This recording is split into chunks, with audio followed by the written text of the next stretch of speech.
Unable to activate eSIM upon installation. How to fix.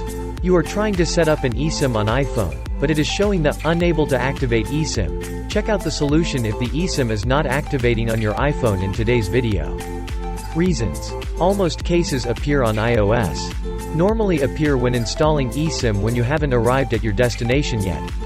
What to do? Step 1. Turn the airplane mode on and then off. Step 2. Go to Settings. Step 3.